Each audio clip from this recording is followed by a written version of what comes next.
ఓం నమ శివాయ.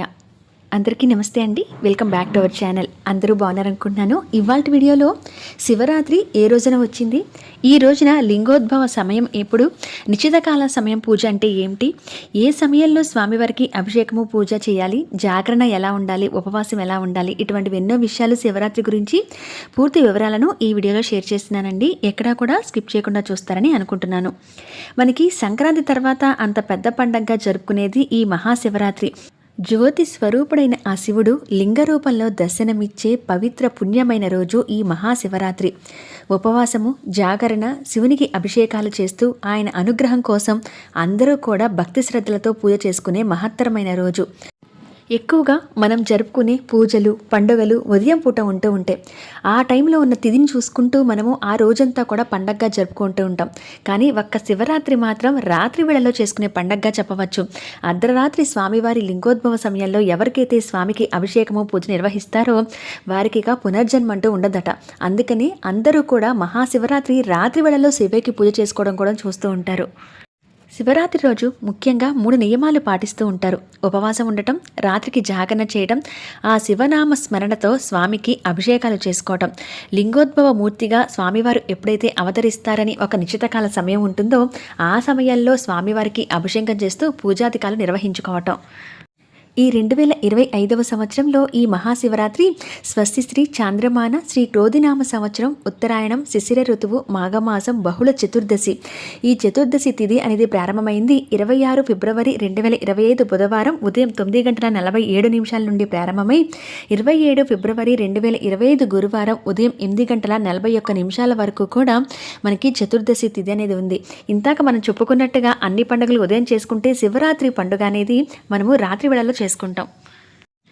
26వ తారీఖు మనకి ఫిబ్రవరి 26న మనకి బుధవారం నాడు ఈ చతుర్దశి తిథి రాత్రి వేళలో ఉంది కాబట్టి ఫిబ్రవరి 26, 2025న మనము మహాశివరాత్రిగా జరుపుకోవాలి. అయితే మొత్తంగా మనకి రోజు మొత్తం మీద 8 జాములు ఉంటాయి. ఉదయం 4 జాములు, రాత్రి 4 జాములు లెక్కేసుకుంటే ఈ శివరాత్రి పూజలో చివరి 4 జాములు కూడా ఎక్కువగా పూజను చేసుకుంటూ ఉంటారు. అంటే సాయంత్రం నుండి వచ్చిన 4 జాముల్లో కూడా పూజను ఆచరించడం జరుగుతుంది. మొదటి జాము బుధవారం 26వ తారీఖున సాయంత్రం 6:02 నుండి 9:06 వరకు. రెండో జాము బుధవారం రాత్రి 9:06 నుండి అర్ధరాత్రి 12:13 వరకు. ఇక మూడవ జాము 26వ తారీఖు అర్ధరాత్రి, అంటే ఇక మనం తెల్లవారితే గురువారం అని అంటాము 27వ తారీఖు అని, 12:13 నుండి తెల్లవారుజామున 3:19 వరకు కూడా మూడవ జాము కింద లెక్కేసుకుంటాం. ఇక 4వ జాము పూజను ఆచరించాలి అని అంటే అది గురువారం కింద లెక్కొస్తుంది. తెల్లవారుజాము బాగా 3:19 నుండి ఉదయం 6:26 వరకు గురువారం. ఇది 4 జాములు కూడా. ఈ విధంగా శివయ్యకి 4 జాముల్లోనూ పూజను ఆచరించే పద్ధతి అనేది ఉంటూ ఉంటుంది. అయితే శివయ్య అభిషేక ప్రియుడు. లింగోద్భవ సమయంలో స్వామివారి లింగ రూపంలో అవతరించినప్పుడు ఎవరైతే పూజలు చేస్తారో వారికి అతి శీఘ్రంగా స్వామి అనుగ్రహం కలుగుతుంది అని అంటారు. ఆ లింగోద్భవ సమయం వచ్చేసి 26వ తారీఖు ఫిబ్రవరి 2025న రాత్రి 11:49 నుండి మొదలయ్యి రాత్రి 12:37 వరకు కూడా. అంటే మొత్తంగా ఈ నిశితకాల సమయం అని అంటారు. ఈ సమయంలో లింగోద్భవ సమయంలో చేసే పూజని నిశితకాల సమయం పూజ అని అంటారు. ఈ సమయం వచ్చేసి మొత్తంగా 48 నిమిషాల పాటు ఉంటుంది. ఈ సమయంలోనే స్వామికి విశేషంగా అన్ని రకాల ద్రవ్యాలతో అభిషేకాలు చేసుకోవటం, ఆ సమయంలోనే శివరాత్రి పూజ అనేది చాలా ఎంతో ఉత్సాహంగా పండగగా జరుపుకోవటం అనేది జరుగుతుంది. మరి ఈ రోజంతా కూడా మనము మహాశివరాత్రిగా జరుపుకుంటాం కనుక ఉదయమే లేచి తెల్లవారుజామున లేచిన వాళ్ళు ఇల్లు వాకిళ్ళు శుభ్రం చేసుకుని తలస్నానం ఆచరించి ఇంటికి మామిడి తోరణాలు కట్టుకొని పూజాపీఠం ఏర్పాటు చేసుకునే చోట కూడా మంచిగా ముగ్గులు వేసుకుని రకరకాల పూలతో అలంకరణ చేసి లింగాకారంలో ఉన్న స్వామివారిని కూడా పెట్టుకొని ఆ తర్వాత ఆవు పాలతోనూ పంచామృతాలతోనూ వివిధ రకాల ద్రవ్యాలు అంటే గంధపు నీరు కానీ, పసుపు కుంకుమ నీరు కానీ, గరిక వేసిన నీరు కానీ, తులసి దళం వేసిన నీరు, అంతేకాకుండా ముఖ్యంగా వచ్చేసి చెరుకు రసం, కొబ్బరి నీళ్లు, ఇటువంటి ద్రవ్యాలతో కూడా స్వామివారికి అభిషేకాన్ని నిర్వహించుకోవాలి. అందులో ఈసారి ఈ శివరాత్రి మరొక ప్రత్యేకత ఏంటంటే ఈ నక్షత్రం అనేది శ్రవణ నక్షత్రం. అది వెంకటేశ్వర స్వామి జన్మ నక్షత్రం. అది ప్రత్యేకంగా శివయ్యని ఆరాధించే మహాశివరాత్రి అయిన రోజు ఇటు వెంకటేశ్వర స్వామి వారి కలియుగ ప్రత్యక్ష దైవమైన ఆయన నక్షత్రం కలిసి రావడం కూడా ఈ శివరాత్రి ప్రత్యేకత నేను చెప్పాలి. అందుకని అందరూ కూడా ఈసారి ఇటు విష్ణుమూర్తిని ఇటు శివయ్యని కూడా ఆరాధించుకోవాలి. స్వామికి అభిషేకాలు నిర్వహించి పుష్పాలతో అభిషేకం చేసుకొని పుష్పాలతో అలంకరణ చేసుకొని ముఖ్యంగా బిల్వ పత్రాలు వీటినే మనం మారేడు దళం అని అంటాం కదా, మారేడు దళాలతోనూ తుమ్మి పూలు అలాగే గోగు పూలు ఇటువంటి వాటిలతో కూడా శివయ్యకి ఈ రోజున ప్రత్యేకంగా పూజ చేసుకోవడం జరుగుతుంది. ఈ రోజున శివలింగానికి అభిషేకం చేయాలి అనుకున్నప్పుడు ఎటువంటి ద్రవ్యాలు ఏర్పాటు చేసుకోలేకపోయినా శుద్ధ జలం తీసుకొని అంటే మంచి నీరు తీసుకొనైనా స్వామికి అభిషేకం చేస్తే చాలా పొంగిపోతాట. అందుకనే ఆయనకి బోళా శంకరుడు అని పేరు. ముఖ్యంగా ఆయన పూజకి భక్తి ప్రధానం కనుక ఎవరికి తోచినట్టుగా ఎవరికి ఎంత శక్తినిస్తాడో భగవంతుడు ఆ రకంగా ఈ శివరాత్రిని జరుపుకోవాల్సి ఉంటుంది. శివయ్యకు తల్లికి ఉన్నంత ప్రేమ ఉంటుందట. అందుకనే ఒక తల్లి తన బిడ్డను ఏ విధంగా కాపాడుకుంటుందో శివుడు తన భక్తుల భక్తికి పరవశించి కోరిన కోరికలు తీరుస్తూ కూడా రక్షించుకుంటూ ఉంటాట. ఈ శివరాత్రికి ముఖ్యమైనది చాలామంది చేయగలిగేది ఉపవాసం ఉండటం. ఉపవాసం ఉండి రాత్రంతా జాగరణ చేసి శివ అభిషేకాలను పూజలను నిర్వహించి ఆ తర్వాత మరుసటి రోజు మళ్ళీ స్నానం చేసి స్వామివారికి మహానైవేద్యం పెట్టడం లేదా తమకు తోచిన శక్తి కొలది స్వామివారికి నైవేద్యం చూపించి ఆ తర్వాత వారు ఉపవాసాన్ని విరమించడం ఇవన్నీ కూడా చేస్తూ ఉంటారు. అయితే ఈ రోజున ముఖ్యంగా చేయవలసింది పేదలకు అన్నదానం. ఇటువంటివి చేయటం వల్ల వారికి అతి శీఘ్రంగా శివ అనుగ్రహం కలుగుతుందట.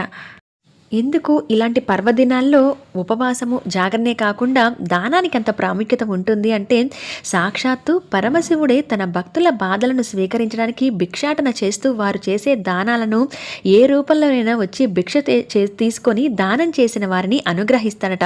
అందుకని మనం చేసే దానాలు పేదలకి ఉపయోగపడే విధంగా వాళ్ళని ఆకలి తీర్చే విధంగా ఉంటే శివ అనుగ్రహం కలుగుతుంది అని చెప్తారు. చతుర్దశి తిథి రాత్రి వేళ ఉన్నప్పుడు శివరాత్రిగా జరుపుకుంటున్నాము. అందులో సాయంత్రం వేళ వరకు కూడా శ్రవణ నక్షత్రం ఉంటుంది. ఇది సాయంత్రం 4:36 వరకు శ్రవణ నక్షత్రం. సహజంగా ఇంట్లో పూజని ఆచరించేవారైతే ఉదయం కూడా పూజ చేసుకుంటారు కాబట్టి ఇటు శ్రవణ నక్షత్రము ఇటు శివయ్య మనకి చతుర్దశి తిథి కూడా ఉంది కాబట్టి విశేషమని ఈ శివరాత్రిని చెప్పవచ్చు. ముఖ్యంగా వచ్చేసి ఈ శివయ్యకి మనము అభిషేక పూజలు అనేవి ఇంట్లో నిర్వహించుకోలేకపోతే ఏదైనా దేవాలయానికి వెళ్ళి మన గోత్రనామాలతో అభిషేకం చేయించుకోవడం, పేదలకి దానం చేయడం కూడా ఈ శివరాత్రి పూజ చేసిన పూర్తి ఫలితం అయితే దక్కుతుంది. ముఖ్యంగా ఉపవాసం అనేది ఉంటూ ఉంటారు. ఈ ఉపవాసం కూడా 3-4 రకాలుగా ఉంటూ ఉంటారు. ఉదయం నుంచి కూడా ఉపవాసం ఉండి సాయంత్రం మొదటి ప్రహర సమయానికి అంటే ఇంతకు మొదటి జాము సమయం చెప్పాను కదండి, అప్పటి వరకు కూడా స్వామివారికి పూజ నిర్వహించి సాయంత్రం ఆ ప్రహర సమయంలో కూడా మరొకసారి అభిషేకం చేసుకుని నక్షత్ర దర్శనం చేసుకున్న తర్వాత ఉపవాసం విరమణ చేయడం. ఇక రెండవ పద్ధతిలో ఉదయం నుంచి కూడా ఆ రోజు అంటే 26వ తారీఖు మనం మహాశివరాత్రి జరుపుకుంటున్నాం కనుక ఆ రోజు ఉదయం నుంచి కూడా ఉపవాసం ఉండి మళ్ళీ సాయంత్రం వరకు కూడా లింగోద్భవ సమయం వరకు కూడా పూర్తిగా ఉపవాసం ఉండి స్వామివారికి పూజ చేసుకొని మరుసటి రోజు మళ్ళీ స్వామివారికి ఈ పూజ అనేది నిర్వహించి అంటే 4వ జాము వరకు కూడా పూజ నిర్వహించి ఆ తర్వాత ఉపవాసం విరమించడం. కొంతమంది ఈ ఉపవాసం పూర్తిగా ఉండలేము అనుకునే వాళ్ళు సాత్విక ఆహారం తీసుకుంటూ స్వామివారికి పూజాధికాలు నిర్వహించుకోవచ్చు.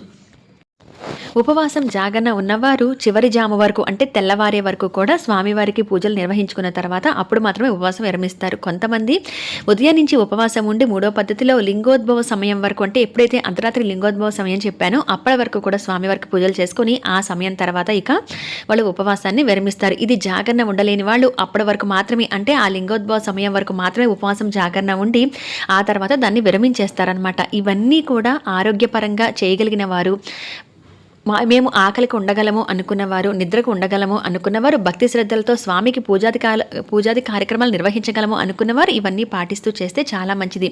ప్రెగ్నెంట్ లేడీస్ కానీ పెద్దవారు కానీ వయసులో అలాగే చిన్నపిల్లలు కానీ ఇటువంటివేవి కూడా వాళ్ళకి వర్తించవు. ఈ రోజున నాన్ వెజ్ తినటం కానీ వండటం కానీ చేయకూడదండి. స్వామివారికి తమ తమ శక్తి కొలది అభిషేకాలు అలాగే పూజని చేసుకోవడం వల్ల మనకి చాలా మంచి జరుగుతుంది. అతి శీఘ్రంగా మన కోరికలు మన సంకల్పాలు నెరవేరుతాయి. అయితే శివుడు లింగోద్భవ మూర్తిగా అవతరించడానికి కూడా ఒక పురాణ గాథ ఉంది. ఒకానొక రోజు బ్రహ్మ విష్ణువుల మధ్య మాట పెరిగి వారి ఇరువురిలో కూడా ఎవరు గొప్ప అని తేల్చుకోవాలనుకున్నారట. బ్రహ్మ విష్ణువులిద్దరికీ కూడా వాదన తారాస్థాయికి చేరుతుందట. ఇద్దరిలో ఎవరూ తగ్గలేదు. ఇదంతా చూసిన శివుడు వారికి తన శక్తిని చూపించాలని మాఘ మాసంలో వచ్చిన ఈ చతుర్దశి తిథి రోజే ఇద్దరికి మధ్య కూడా జ్యోతిర్లింగ రూపం దాల్స్తాట. బ్రహ్మ విష్ణువులు లింగాకారంలో ఉన్న ఆ శివుని యొక్క ఆది అంతం అంటే మొదలు చివర తెలుసుకోవాలని విష్ణువు వరాహ రూపం ధరించి లింగాకారంలో ఉన్న శివలింగ అడుగు భాగాన్ని వెతుకుతూ వెళ్తాడట. మరోవైపు బ్రహ్మ తన హంసవాహనం ఎక్కి ఆకాశమంతా తిరగడం ప్రారంభిస్తాట. వీరిద్దరూ ఎంత ప్రయత్నించినా ఆ లింగం యొక్క మొదలు చివర ఏదో అని తెలియక వెతుకుతూ అలసిపోతారు. చివరికి ఇక లాభం లేదనుకొని ఇద్దరు కలిసి శివుని వద్దకు చేరుకొని మేము నీ శక్తిని తేల్చుకోలేకపోతున్నాము అని అడగగానే శివుడు చిరునవ్వు నవ్వి మీలో ఎవరు గొప్ప అనే పోటీతో వాదనలతో ఉన్నదానిని గమనించి మీ పోటీని తగ్గించడానికి నేను ఈ లింగాకారాన్ని అవతరించాల్సి వచ్చింది అని వారికి నిజ రూపంతో వివరించి చెబుతాట.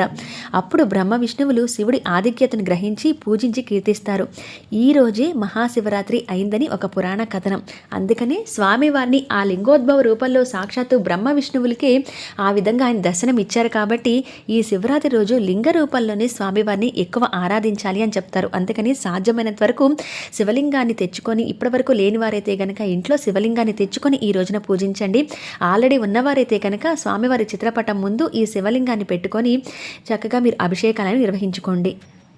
ఇదండి మహాశివరాత్రి జరుపుకోవడం కోసం మనకున్న అర్థమయ్యే విధంగా తెలియజేసే ఒక పురాణ కథనం కూడా. మరి ఈ శివరాత్రిని ఫిబ్రవరి 26వ తారీఖు మాఘమాసం అత్యంత విశేషంగా మనందరం కూడా చేసుకోవాలి.